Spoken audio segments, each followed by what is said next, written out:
Bible mission నాయకుడు, Calvary నాథుని ప్రియసుతుడు, ఫాదరు దేవదాసు. బైబిలు మిషను నాయకుడు, కలువరి నాథుని ప్రియసుతుడు, ఫాదరు దేవదాసు. అందరికీ మరణాత. ప్రభునందు ప్రియమైన దేవుని పిల్లలారా, ప్రభు అయిన యేసు క్రీస్తు నామం పేరిట నేటి పరిశుద్ధ ఆదివారపు దీవెనలు శుభములు మీకెల్లరికూ కలుగునుగాక. ఆమేన్. అందరికీ మరణాత. ప్రియమైన దేవుని పిల్లలారా, పరిశుద్ధ గ్రంథములో నుండి దేవుని వాక్యమును చదువుకొని ప్రార్థన చేసుకొని వాక్యం మనం ధ్యానం చేసుకుందాం. సమూయేలు 2వ గ్రంథము 23వ అధ్యాయము 3వ వచనం మనం చదువుకుందాం. ఇశ్రాయేలీల దేవుడు సెలవిచ్చుచున్నాడు, ఇశ్రాయేలీలకు ఆశ్రయదుర్గమగువాడు నా ద్వారా మాట్లాడుచున్నాడు. మనుషులను ఏలునొకడు పుట్టును, అతడు నీతిమంతుడై దేవుని యందు భయభక్తులు కలిగి ఏలును. దేవుడు తన వాక్యమును బట్టి మనం దీవించునుగాక.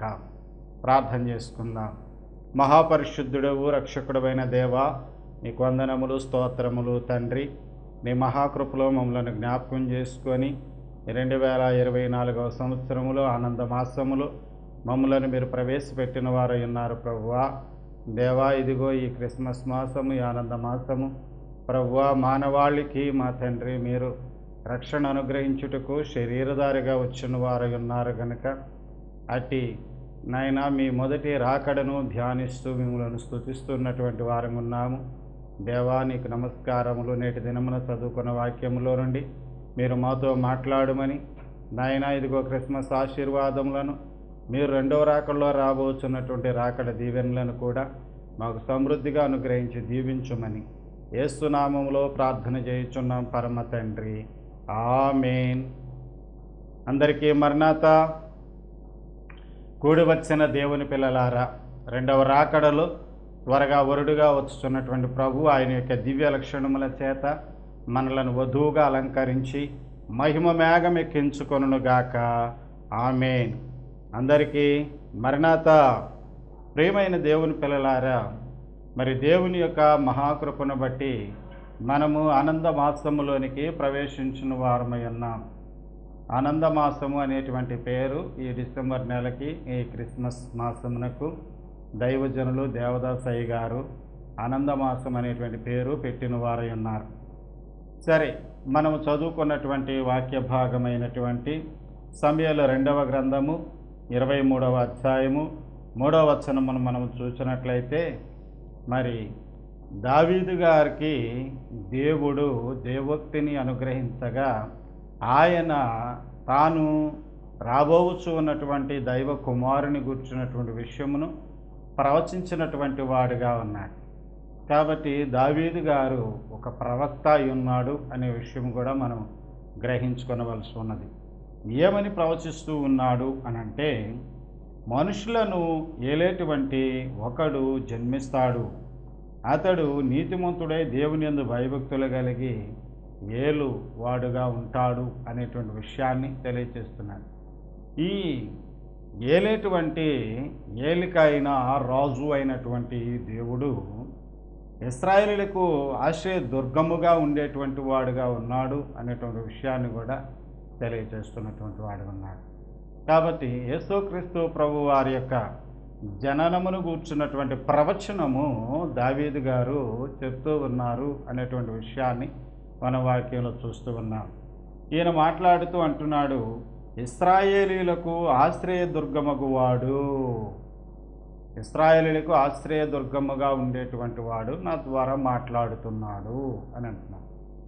అంటే ఇశ్రాయేలీయులకు ఆశ్రయదుర్గముగా దేవుడు ఉన్నాడు అనేటువంటి విషయం ఇశ్రాయేలీయుల యొక్క మరి జీవితకాలములో వారి ప్రయాణం అంతటిలో, అనగా ఐగుప్తు నుండి పాలుతెనలు ప్రవహించు కనాను దేశం వరకు వారు ప్రయాణించినటువంటి ప్రయాణం అంతటిలో కూడా దేవుడు వారికి తనను తాను పరిచయం చేసుకున్నటువంటి సంఘటనలు, పరిచయం చేసుకున్నటువంటి విధానము, దేవుడు జరిగించినటువంటి అద్భుత కార్యములు, దేవుడు వారికి తోడుగా ఉన్నటువంటి విషయము, ఇశ్రాయేలును తన ప్రజలుగా దేవుడు ఏర్పాటు చేసుకున్నటువంటి విషయము, మరి వారిని సంరక్షిస్తూ, వారిని కాపాడుతూ, వారిని పోషిస్తూ, వారికి కావలసినటువంటి అద్భుతములన్నింటినీ దేవుడు జరిగిస్తూ, మేలులు జరిగిస్తూ నడిపించినటువంటి విధానములో ఇశ్రాయేలీలు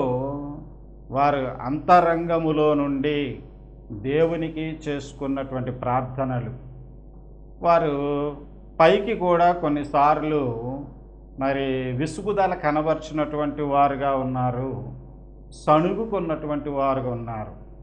మోషే గారి మీద, అహరోను గారి మీద సనిగినటువంటి వారుగా కూడా ఉన్నారు.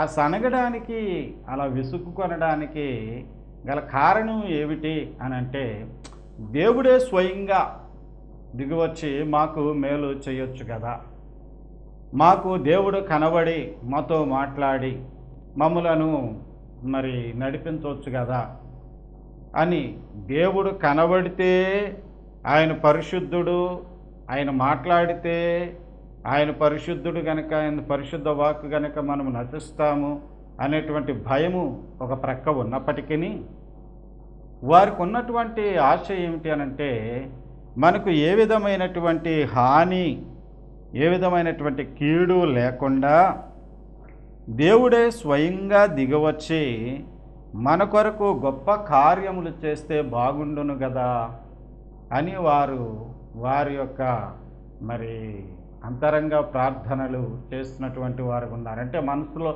కోరుకున్నటువంటి వారుగా ఉన్నారు. మరి దానిని వారు వ్యక్తపరచడానికి మరి మోషే గారి మీద, అహరోను గారి మీద రకరకాలైనటువంటి సణుగులు గొణుగులతో వ్యక్తపరిచినటువంటి వారు ఉన్నారు. ఇప్పుడు ఈ విషయం ఎందుకు చెప్పుకుంటున్నాం మనము అని అంటే, ఇశ్రాయేలీల దేవుడు అయినటువంటి దేవుడు వారికి చేసినటువంటి వాగ్దానమును బట్టి, ఆ ప్రవచనము దావీదు గారి చేతను, అనేక మంది ప్రవక్తల చేతను మరి దేవుడు ఇశ్రాయేలీలకు దేవుడుగాను, మానవాళి యొక్క రక్షకుడు, వారిలో నుండి వచ్చేటువంటి వాడుగాను ఉన్నాడు అన్నటువంటి ప్రవచనాల నెరవేర్పుగా యేసుక్రీస్తు ప్రభు వారి యొక్క జననమును గుర్చినటువంటి విషయము ఈరోజు మనము జ్ఞాపకం చేసుకుంటున్నాం, ధ్యానం చేసుకుంటున్నాము. ఏమంటూ ఉన్నాను అనంటే, ఇశ్రాయేలీల యొక్క అంతరంగ ప్రార్థనల ఫలితమే యేసుక్రీస్తు ప్రభు వారి యొక్క జననము అయి ఉన్నది, లేక క్రిస్మస్ అయి ఉన్నది. ఇది ఎలా సాధ్యము? ఇశ్రాయేలీల అంతరంగ ప్రార్థనల యొక్క ఫలితము యేసుక్రీస్తు ప్రభు వారి లోకంలోనికి శరీరగా రావడము, శరీరధారిగా ఆయన మరి వచ్చి రక్షణ కార్యం నెరవేర్చడము అనేటువంటిది జరిగింది అనేటువంటి విషయాలు మనము కొంచెం మరి లోతుగా అర్థం చేసుకొనడానికి ప్రయత్నం చేయబోతూ ఉన్నాం. అదేమిటి అని అంటే, మరి నిర్గమకాండము 16వ అధ్యాయము 11వ వచనములో చూస్తే దేవుడైన యెహోవా సెలవిచ్చు అంటూ ఉన్నారు, నేను ఇశ్రాయేలీల సణుగులను వింటిని, ఇశ్రాయేలీల సణుగులను నేను విన్నాను. వారు ఏమేమి వారు గొనుగుతూ ఉన్నారో, సణుగుతూ ఉన్నారో, ఇలా చేస్తే బాగుండు, అలా చేస్తే బాగుండు కదా అని దేని గురించిన విషయం మాట్లాడుతూ ఉన్నారో, వాటన్నింటినీ నేను విన్నాను. కాబట్టి నేను తిరిగి వారికి దానికి రీతిగా మరి ఫలితాన్ని ఇవ్వబోతూ ఉన్నాను అని వారి యొక్క అంతరంగ ప్రార్థనలకు ఫలితాన్ని ఆయన ఇస్తున్నటువంటి వాడు ఉన్నాడు. వ్యతిరేకమైనటువంటి సణుగులు గొణుగులకేమో శిక్ష విధించినటువంటి వాడు ఉన్నాడు. మరి అనుకూలమైనటువంటి ఆలోచనలు, దైవ సంబంధమైనటువంటి ఆలోచనలు, అంతరంగములో వారు చేస్తున్నటువంటి ప్రార్థనలు దేవుడు అంగీకరించి దానికి ఫలితముగా యేసుక్రీస్తుగా శరీరధారిగా ఆయన ఈ లోకంలోనికి రావడం అనేటువంటిది జరిగింది. దేవుడే మా కొరకు దిగి వస్తే బాగుండును కదా అనే విషయం. ఇశ్రాయేలీలు కోరుకున్నటువంటి విషయం ఏమిటి అనంటే, మెస్సయ్య మా కొరకు వస్తే దైవ కుమారుడు మెస్సయ్య అనబడినటువంటి ఆయన మా కొరకు దిగి వస్తే ఆయన మా కొరకు అద్భుతమైనటువంటి కార్యములు అప్పటికప్పుడు జరిగించి మాకు విజయాలను ఇచ్చేవాడుగా, మేలు చేసేవాడుగా ఉంటాడు కదా.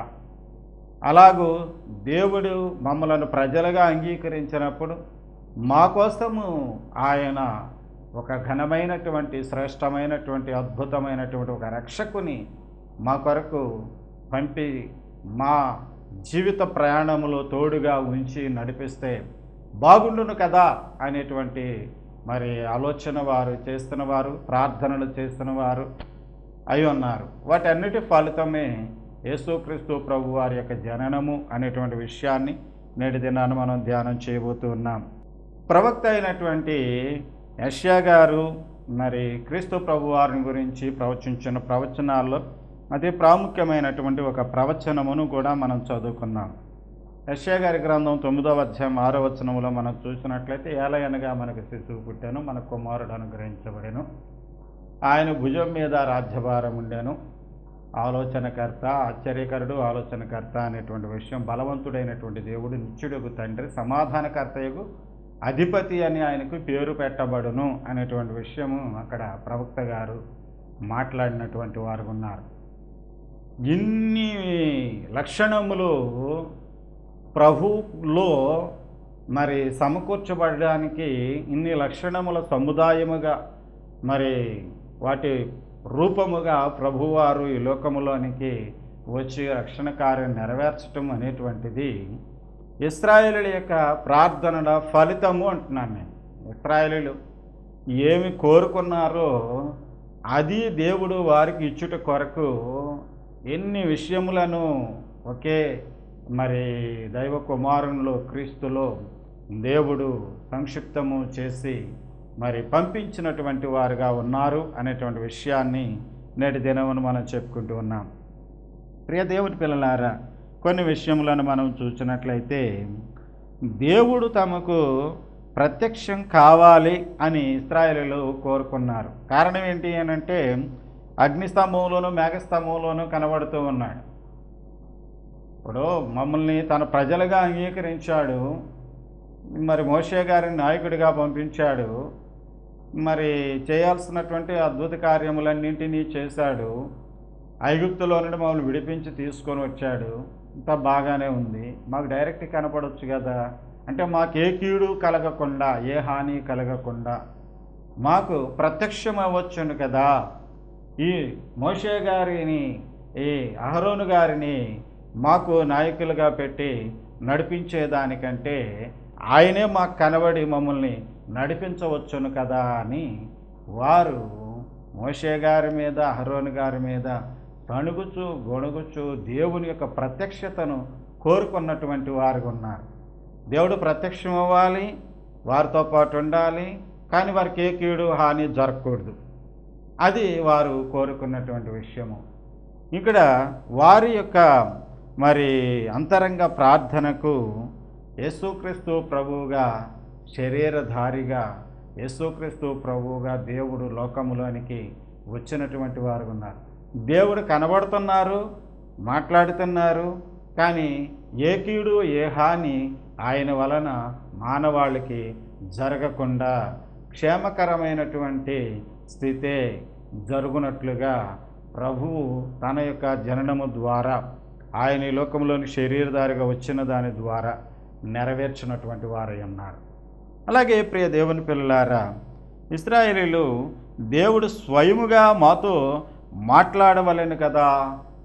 మోషే గారి ద్వారా మాట్లాడతాడు, అహరోను గారి ద్వారా మాట్లాడతాడు, మాతో మాట్లాడవచ్చు కదా అని వారు దేవుని యొక్క స్వరమును వినడానికి, ఆయన మాట ప్రకారం నడుచుకొనడానికి ప్రయత్నించినటువంటి వారు ఉన్నారు. కానీ దేవుడు మరి వచ్చి మాట్లాడితే ఆయన పరిశుద్ధుడు కనుక మనకెక్కడ కీడు హాని జరుగుతుందో అనేటువంటి భయము ఉండటం వల్ల నువ్వు మాతో మాట్లాడవద్దు అని దేవుణ్ణేమో తిరస్కరించిన వారుగా, మోషే గారినేమో నువ్వు మాతో మాట్లాడు, దేవుడు మాతో మాట్లాడితే మేము చచ్చిపోతాము అని చెప్పేసి అని భయపడినటువంటి వారు ఉన్నారు. కానీ వారి అంతరంగంలో ఉన్నటువంటి ప్రార్థన ఏమిటి అని అంటే, నువ్వు స్వయంగా మాతో మాట్లాడయ్యా అని. కాబట్టి ఇప్పుడు యేసుక్రీస్తు ప్రభువారు శరీరధారిగా వచ్చి నేను మీతో చెప్పినది ఏమనగా అనేటువంటి మాట వాడుతూ ఆయన మోషే గారి మాట వినాలి, అహరోను గారి మాట వినాలి అని చెప్పి పాత నిబంధనలో ఇశ్రాయేలుతో మాట్లాడినటువంటి దేవుడు శరీరధారిగా యేసుక్రీస్తుగా లోకంలోనికి వచ్చినటువంటి ఆయన వారి అంతరంగ ప్రార్థనలకు ఫలితముగా వచ్చినటువంటి ప్రభువారు మాట్లాడుతున్నటువంటి సందర్భంలో నేను మీతో చెప్పినది ఏమనగా అని ఆయన డైరెక్ట్గా మాట్లాడినటువంటి వారుగా ఉన్నారు. ఇది యేసుక్రీస్తు ప్రభువు వారి యొక్క మరి జననము ద్వారా నెరవేరినటువంటి వారి ప్రార్థన అయి ఉన్నది. అలాగే చూసినట్లయితే దేవుడు మా అందరికీ కనబడితే బాగుండును కదా అని ఇశ్రాయేలీయులు కోరుకున్నటువంటి వారు ఉన్నారు. మోషే గారికి అహరోన్ గారికి కనబడుతున్నారు, 70 మంది పెద్దలకు కనబడుతున్నారు, మాకు మాత్రం కనబడటం లేదు. వాళ్ళు దేవుని ముఖాముఖిగా చూసి వారు మరి విందు చేసుకునేక భోజనము చేస్తూ వచ్చినటువంటి వారు ఉన్నారు. దేవుడు మా అందరికి కనబడట్లేదు, వాళ్ళకి మాత్రం కనబడుతున్నాడు, మా అందరికి కూడా కనబడొచ్చును కదా అనేటువంటి వారి అంతరంగ వేదన వారు దేవునికి చేసుకున్నటువంటి ప్రార్థన. దేవుడు మాకు కనబడినప్పటికీ మేము నశించుకోలేదు అని చెప్పేసి అని 70 మంది పెద్దలు మాట్లాడినటువంటి మాట మరి ఇశ్రాయేలీయులు ఎరిగినటువంటి వారు మరి మాకు కూడా కనపడాలి కదా. ఇప్పుడు దేవుడు అందరికీ కనబడడానికి ఆయన శరీరధారిగా లోకంలోనికి వచ్చారు, జన్మించారు. క్రీస్తు యొక్క జననము ఇశ్రాయేలీయుల యొక్క ప్రార్థనల ఫలితము, వారి అంతరంగ ప్రార్థనల ఫలితము అనేటువంటి విషయాన్ని మనం పరిశీలిస్తూ ఉన్నాం. అలాగే దేవుడు మాకు స్వయముగా బోధించవచ్చును కదా. దేవుడు మాకు స్వయంగా బోధించాలి. ఇప్పుడు దేవుడేమో మోషే గారికి చెప్తున్నారు, మోషే గారేమో అహరోన్ గారికి చెప్తున్నారు, అహరోన్ గారేమో ఇశ్రాయేలులకి చెప్తూ ఉన్నారు. మరి వీళ్ళు చెబుతూ ఉన్నారు కానీ నువ్వు డైరెక్ట్గా మాకు బోధించవచ్చు కదా అనేటువంటి విషయము. మరి అడగటానికి ఏమో ధైర్యం లేదు, అంతరంగంలోనేమో ఆలోచన ప్రార్థన. మరి దేవుడు మాకు ఏ కీడో చేయకుండా మాతో మాట్లాడితే బాగుండును కదా అనేటువంటి, మాకు బోధించవచ్చును కదా అని ధర్మశాస్త్ర సంబంధమైనటువంటి విషయములను వీరు చెబుతూ ఉంటే మేము వింటున్నాం. అదే దేవుడు మాకు స్వయంగా చెప్తే అని దేవుడు స్వయంగా వారికి చెప్పాలని కోరుకున్నటువంటి వారుగా ఉన్నారు. కాబట్టి యేసుక్రీస్తుగా శరీరధారిగా దేవుడు ఈ లోకంలోని దిగివచ్చి వారి అంతరంగ ప్రార్థనకు ఫలితముగా ఆయన బోధిస్తూ ఇదిగో నేనైతే ఎలాగూ చెప్పుచూ ఉన్నాను అని ధర్మశాస్త్ర సంబంధమైనటువంటి విషయములను బోధించినటువంటి వాడిగా ఉన్నారు.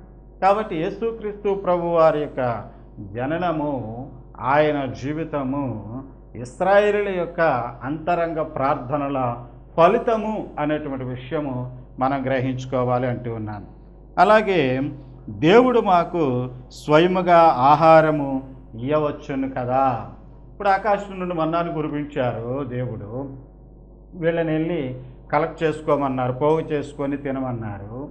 మరి దేవుడు కురిపించటము మేము వెళ్ళి దాన్ని పోగు చేసుకొని తినడం ఇలా కాకుండా దేవుడే మాకు స్వయముగా ఇస్తే బాగుండును కదా అని ఆశించినటువంటి వారు ఉన్నారు. వారి అంతరంగ ప్రార్థనల ఫలితముగా యేసుక్రీస్తు ప్రభువారు శరీరధారిగా ఉన్న కాలమందు ఆయన మరి మానవాళికి 5 రొట్టెలు 2 చేపలు 5,000 మందికి పంచిపెట్టడం, స్వయంగా ఆయన అద్భుత కార్యం జరిగించి ఇవ్వడము. అలాగే ఆయన ఇదిగో నా శరీరము, ఇదిగో నా రక్తమని స్వయముగా మరి ఆహార పానీయములు, ఆత్మీయ సంబంధమైనటువంటి ఆహార పానీయములను ఆయన ఇవ్వడము. అలాగే ఈ బండలో నుంచి నీళ్లు రప్పించినప్పుడు వారు తాగినటువంటి వారు ఉన్నారు. స్వయంగా ప్రభువారు మాకు పానీయం ఇవ్వచ్చును కదా అనేటువంటిది ప్రభువారు చేస్తున్నటువంటి మొదటి అద్భుత కార్యము. ఆయన ద్రాక్షారసమును మరి పెండ్లిలో ఏర్పాటు చేయడానికి నీటిని ద్రాక్షారసముగా మార్చి ఇచ్చినటువంటి వారుగా ఉండడము. ప్రియ దేవుని పిల్లలారా, మనం గమనించినట్లయితే ప్రభువారి యొక్క మరి రక్తముగా ఆయన ద్రాక్షారసమును ఇది నా రక్తము అని చెప్పి వారికి దీవించి దాన్ని దేవుని కృతజ్ఞతాస్తుతులు చెల్లించి ఇచ్చినటువంటి వారు ఉన్నారు. కాబట్టి ఇశ్రాయేలీలు తమ ఆహార విషయంలోనూ పానీయ విషయంలోనూ దేవుడే స్వయముగా మాకు ఇస్తే బాగుండును కదా అనుకున్నటువంటి వారి అంతరంగ ప్రార్థనలకు ఆయన మరి అనేకమైనటువంటి కార్యములు శరీరధారిగా ఉండి జరిగించినటువంటి వారుగా ఉన్నారు. అలాగే మనం చూసినట్లయితే దేవుడు మాతో స్వయముగా నడవవచ్చును కదా. పగలు మరి మేఘస్తంభములోను, రాత్రి అగ్నిస్తంభములోను ఉండి నడిపిస్తూ ఉన్నాడు. మాతో నడవడానికి, మమ్మల్ని నడిపించడానికి మోషే గారిని, అహరోను గారిని ఏర్పాటు చేసినటువంటి వారు ఉన్నారు. అలాగే పాలు తేనెలు ప్రవహించు దేశంలోనికి నడిపించడానికి యెహోషువ గారిని ఏర్పాటు చేసినటువంటి వారు ఉన్నారు. అదే ఆయన స్వయంగా మాతో నడవవచ్చును కదా అని వారు కోరుకున్నటువంటి వారు ఉన్నారు. అది యేసుక్రీస్తుగా శరీరధారిగా లోకంలోనికి ప్రభువారు వచ్చినప్పుడు మనుషులందరినీ ఆయన మరి రక్షణలోనికి నడిపించడానికి, దైవరాజ్యములోనికి వారు చేరేటట్లుగా నడిపించడానికి వారితో పాటు నడిచినటువంటి వాడు ఉన్నాడు. నన్ను వెంబడించండి అని పిలిచి తన వెంట పెట్టుకొని వారిని నడిపించినటువంటి వాడుగా ఉన్నాడు. బహుజన సమూహము ఆయనను వెంబడించినటువంటిదిగా ఉన్నది, కలిసి నడిచినటువంటి వారుగా ఉన్నారు. కాబట్టి ఇశ్రాయేలీలు ఏవైతే వారి అంతరంగంలో దేవుడు మాతో ఎలాగుంటే బాగుంటుంది అనుకొని వారు అంతరంగ ప్రార్థనలు వారు చేస్తున్న వారు ఉన్నారో, దేవుని ఉద్దేశించి వారు దేవుని అడిగిన వారు ఉన్నారో, ఏ జీవితాన్ని వారు కోరుకున్న వారుగా ఉన్నారో అది యేసుక్రీస్తుగా ఆయన నెరవేర్చినటువంటి వాడుగా ఉన్నారు. అనగా ఇశ్రాయేలీల అంతరంగ ప్రార్థనల ఫలితము యేసుక్రీస్తు ప్రభు వారి యొక్క జననము అనేటువంటి విషయము మనం ధ్యానిస్తూ ఉన్నాం. ప్రియ దేవుని పిల్లలారు, ఇంకా చూసినట్లయితే దేవుడు మా కొరకు స్వయముగా వచ్చి తీసుకొని వెళ్ళొచ్చును కదా. రాకడ సమయంలో ప్రభువారు స్వయంగా వచ్చి తీసుకొని వెళ్ళడం అనేటువంటిది కూడా వారికి నెరవేర్పుగా చేస్తున్నటువంటి వారు ఉన్నారు. ఇది మనం గమనించినట్లయితే మరి ఏలియా గారిని తీసుకొని వెళ్ళేటప్పుడు అగ్ని రథములను పంపించి తీసుకొని వెళ్ళడం అనేటువంటిది, సుడిగాలులో తీసుకొని వెళ్ళడం అనేటువంటిది చేస్తున్న వారు ఉన్నారు. ఇది ఇశ్రాయేలీల యొక్క జీవితంలో దేవుడు స్వయంగా వచ్చి తీసుకొని వెళితే బాగుంటుంది కదా అని. కాబట్టి వారికి యేసుక్రీస్తు ప్రభువుగా ఆయన శరీరధారిగా ఈ లోకంలోనికి వచ్చి ఆయన మరి పాపమును మరణమును సమస్తమును జయించి తిరిగి లేచిన తర్వాత ఆరోహణమై వెళుతూ నేను మరలా తిరిగి వస్తాను, నేను మిమ్మలను నాతో కూడా వెంట పెట్టుకొని తీసుకొని వెళతాను అని చెప్పినటువంటి వారుగా ఉన్నారు.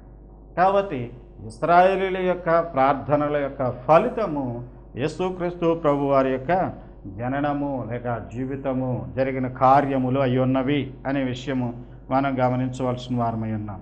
అలాగే వారు దారిలో వెళుతూ ఉన్నప్పుడు శత్రువులతో యుద్ధము చేసేటప్పుడు మరి దేవుడు ఇశ్రాయేలీలను రక్షించడానికి మోషే గారు ప్రార్థన చేస్తే ఆ ప్రార్థనను బట్టి యెహోషువ గారు యుద్ధం చేస్తే ఆ యుద్ధాన్ని బట్టి వీరికి జయము ఇచ్చినటువంటి వారుగా ఉన్నారు. వీళ్ళేం కోరుకుంటున్నారంటే అదేదో నువ్వే స్వయంగా మా కొరకు మా పక్షంగా నువ్వు యుద్ధము చేయవచ్చును కదా అని. ప్రియ దేవుని పిల్లలారా, దేవుడు సాతానును దాని అనుచరులను మానవాళికి శత్రువులుగా ఉన్నటువంటి మరణమును పాపమును సమస్తాన్ని కూడా ఆయన స్వయముగా వచ్చి ఆయన యుద్ధమాడి జయించినటువంటి వాడుగా సిలువలో కార్యము నెరవేర్చినటువంటి వాడు ఉన్నారు. సమస్త మానవాళి కొరకు నేనే స్వయముగా యుద్ధము చేస్తున్నాను అన్నట్లుగా ఆయన మరి యుద్ధము చేసి ఆయన విజయము పొందినటువంటి వాడిగా ఉన్నాడు. కాబట్టి ప్రియ దేవుని పిల్లలారా, ఇశ్రాయేలీయుల యొక్క అంతరంగ ప్రార్థనల ఫలితము యేసుక్రీస్తు ప్రభు వారి యొక్క జననము, జీవితము అయి ఉన్నది అనేది మనం గ్రహించుకోవాలి అంటూ ఉన్నాను. అలాగే దేవుడు మా కొరకు స్వయముగా రాజ్యమును అనుగ్రహించవచ్చును కదా. ఇప్పుడు పాలుతేనెలు ప్రవహించు దేశంలోనికి యెహోషువ గారి ద్వారా నడిపించినటువంటి వాడు కూడా యెహోషువ గారు వారికి ఆస్తులను పంచిపెట్టినటువంటి వాడు ఉన్నాడు, వారి స్వాస్థ్యములను పంచిపెట్టినటువంటి వాడు ఉన్నాడు. ఇక్కడ దేవుడు మాకు స్వయంగా ఇస్తే బాగుండును కదా అని కోరుకున్నటువంటి వారు ఉన్నారు. కాబట్టి యేసుక్రీస్తు ప్రభు వారు తెలియపరచిన వారు ఉన్నారు, నేను మీ కొరకు స్థలం సిద్ధపరుస్తూ ఉన్నాను, ఆ స్థలములో మీరుండులాగానే నేను మరలా వచ్చి నేను మిమ్మల్ని తీసుకొని వెళతాను అని. తర్వాత తీర్పును గుర్చినటువంటి ఉదాహరణను కూడా తెలియజేస్తూ, నా తండ్రి చేత ఆశీర్వదించబడిన వారులారా రండి, లోకం పుట్టినది మొదలుకొని మీ కొరకు సిద్ధపరచబడినటువంటి రాజ్యమును స్వతంత్రించుకోనండి అనేటువంటి మాట కూడా ఆయన చెప్పబోతూ ఉన్నారు. కాబట్టి ఇశ్రాయేలీయులు ఏమి ఉద్దేశించారో, వారి అంతరంగములో ఏమి కోరుకున్నారో ఆ ప్రార్థనల ఫలితముగా యేసుక్రీస్తు ప్రభువారు జననము అనేది జరిగింది, కార్యములు ఆయన నెరవేర్చినటువంటి వారుగా ఉన్నారు. చివరికి ఒక మాట చెప్పుకుని మనం ముగించుకుందాం. అదేమిటి అనంటే, దేవుడు మమ్మల్ని స్వయంగా పరిపాలించవచ్చును కదా, దేవుడే స్వయంగా పరిపాలన చేయొచ్చును కదా. రాజులను పెడుతున్నాడు, న్యాయాధిపతులను పెడుతున్నాడు, ప్రవక్తలను పెడుతున్నాడు, రకరకాల వాళ్ళని పెట్టి మమ్మలను పరిపాలిస్తూ ఉన్నాడు. ఆయనే స్వయంగా పరిపాలన చేయొచ్చు కదా, ఆయన పరిపాలనలో మమ్మల్ని ఉంచవచ్చును కదా అని కోరుకున్నటువంటి వారుగా ఉన్నారు. వారి అంతరంగ ప్రార్థనల యొక్క నెరవేర్పుగా దేవుడు స్వయంగా ఆయన మరి పరిపాలన అనేటువంటిది భూమి మీద చేసినటువంటి వాడుగా ఉన్నారు. పరలోక రాజ్యం సమీపించి ఉన్నదని మాట్లాడినటువంటి వారు ఉన్నారు. తర్వాత ఆయన రాజ్యముతో రెండవ రాకడలో రాబోతూ ఉన్నారు. పరలోకంలో తీర్పు అనంతరము సర్వాధికారము కలిగినటువంటి ఆయన సింహాసనం మీద కూర్చొని ఆయనే యుగయుగములు పరిపాలన కొనసాగించేవాడుగా ఉన్నారు. కాబట్టి దేవుడు ఇశ్రాయేలు యొక్క ప్రార్థనల ఫలితముగా శరీరధారిగా వచ్చి నెరవేర్పును జరిగించినటువంటి వాడుగా ఉన్నాడు. ఇది మనం గ్రహించాలి అంటున్నాను.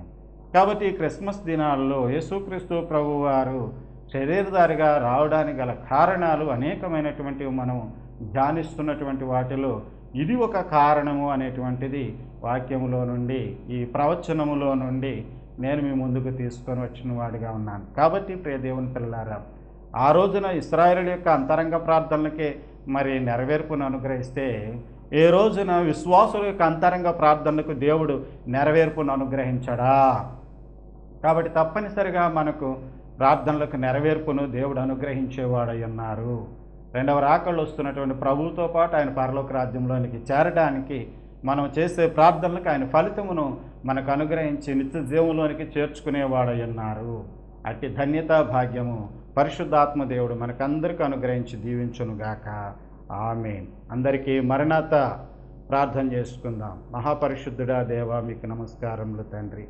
నేటి దినమున మా ప్రభువా, ఈ క్రిస్మస్ సందర్భముగా మీరు మాకు బోధించిన వాక్యం మా అందరి జీవితముల్లో నూరంతల ఆత్మీయ ఫలం ఫలించినట్లుగా తండ్రి మమ్మల్ని నడిపించి దీవించి మహిమను అందుకొనమని, క్రిస్మస్ దీవెనలు మాకు అనుగ్రహించమని యేసు నామములో ప్రార్థన చేయుచున్నాం పరమ తండ్రి. ఆమేన్. తండ్రి, కుమారుడు, పరిశుద్ధాత్మ సర్వశక్తి గల త్రియేక దేవుని దీవెన సదా మనకందరికీ తోడయుండును గాక. ఆమేన్. అందరికీ మరణాతా. ఎన్నో మిషనులు ఉన్నవి భూమిలో, ఎన్నో మిషనులు ఉన్నవి భూమిలో, సన్నిధి నేర్పిన సద్గురువెవరు, సన్నిధి నేర్పిన సద్గురువెవరు, సన్నిధి పరుడగు ఈ గురువే, సన్నిధి